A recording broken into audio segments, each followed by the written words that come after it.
Welcome back to another riveting episode of Monster Myth. I'm your host, Donovan Dredd, guiding you once again into the realms of the unexplained. Our guest tonight is a man named Ethan, a dedicated listener and an amateur wildlife enthusiast who found much more than he bargained for on a trail cam behind his own house. Surrounded by woods and the tranquility they offer, Ethan's backyard was the perfect setting for observing nature's hidden wonders. That was until he started hearing strange clicking noises echoing through the silence of the night. Ethan joins us tonight, bringing with him a tale that's both unnerving and compelling.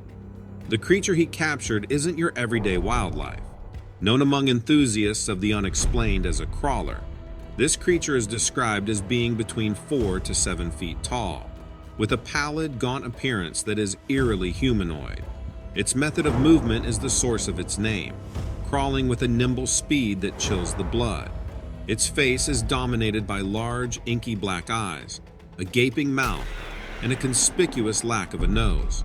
But perhaps the most unsettling detail, these creatures are reported to emit a strange clicking sound.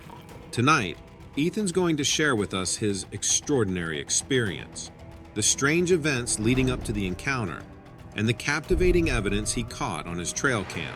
So sit back, take a deep breath, and prepare yourself for another journey into the realm of the unknown.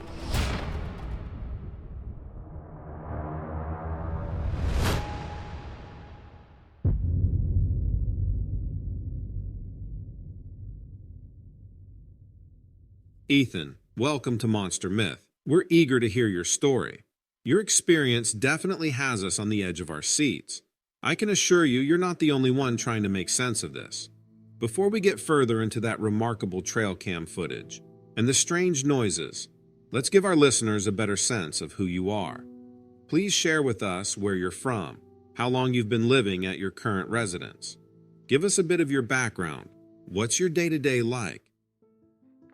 Thanks, Donovan. I was born and raised here in Oregon.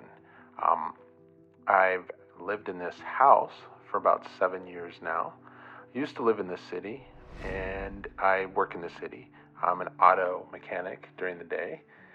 And, so I'm around noise a lot, engines, just the city noise and stuff like that. And after a while, it starts getting to, being around the noise. So I decided, well, I'm going to move out to this house.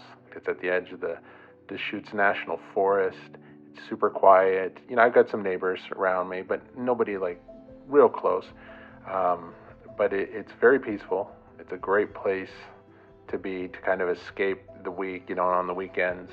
I love just going hiking and biking and doing all those kind of things, just being out in nature. I'd like to know a bit more about the lead up to this event. When did you first start noticing these strange clicking sounds? And prior to that, had there been any unusual occurrences or activities in your house or the surrounding area that you felt were out of the ordinary?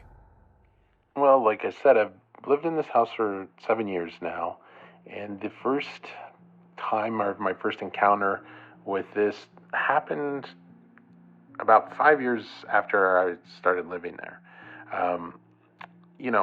I'm used to sounds. I got used to the sounds of the forest, hearing fox out there or other, birds, other just kind of the animals that live in the forest. Definitely, occasional raccoon digging around in your trash outside, things like that. So I got kind of used to those types of sounds.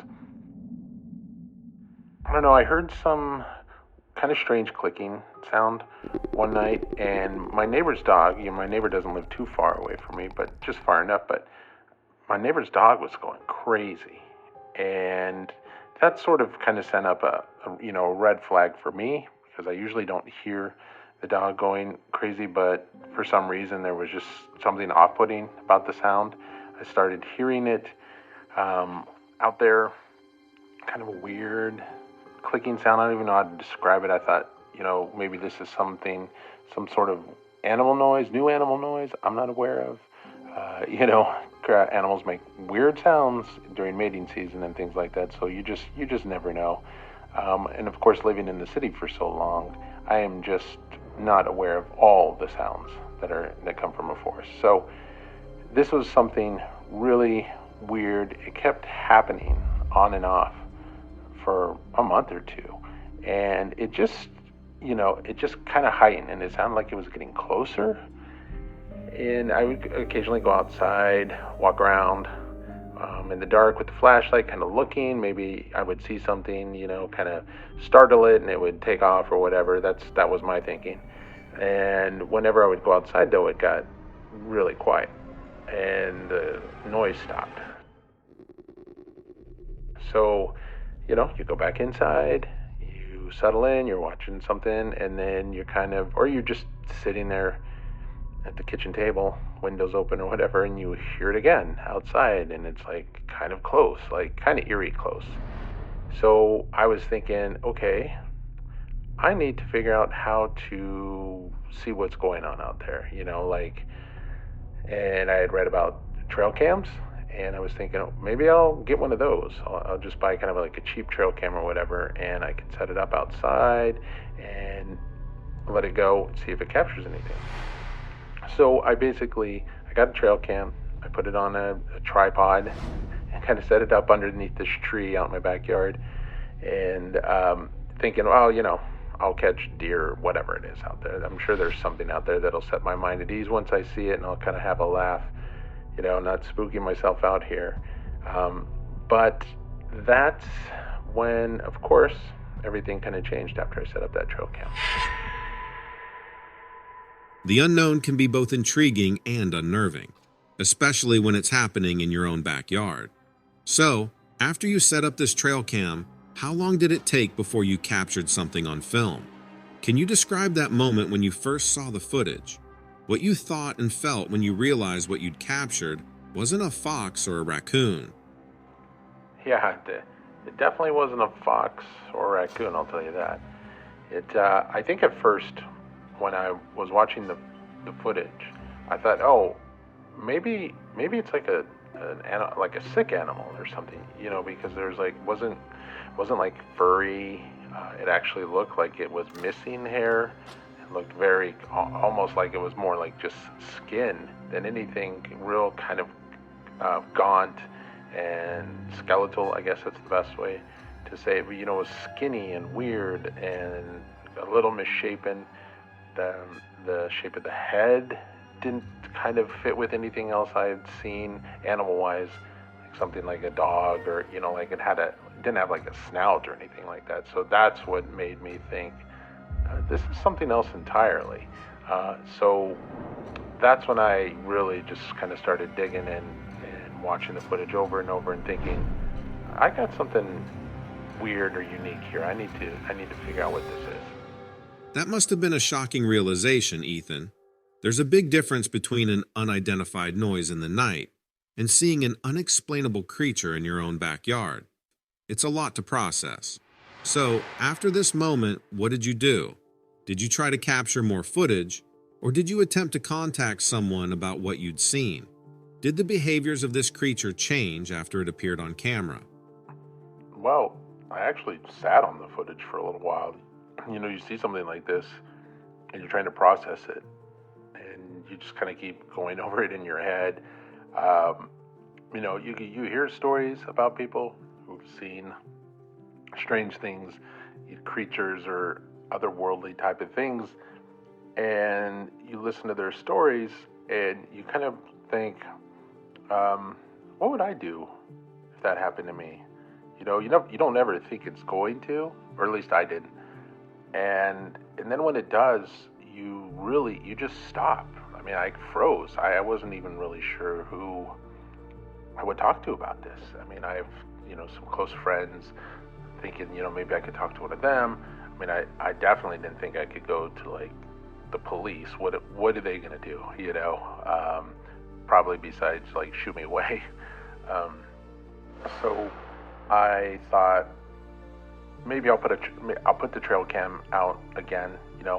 Maybe if I get more footage of it, if it keeps coming around, I'll just have more proof, I guess. So I kept putting the trail cam out, and I wasn't getting anything. It's almost, I even hate to say it, or it sounds weird to say, but I feel like it almost knew that I was trying to capture it, like get it more footage of it or something.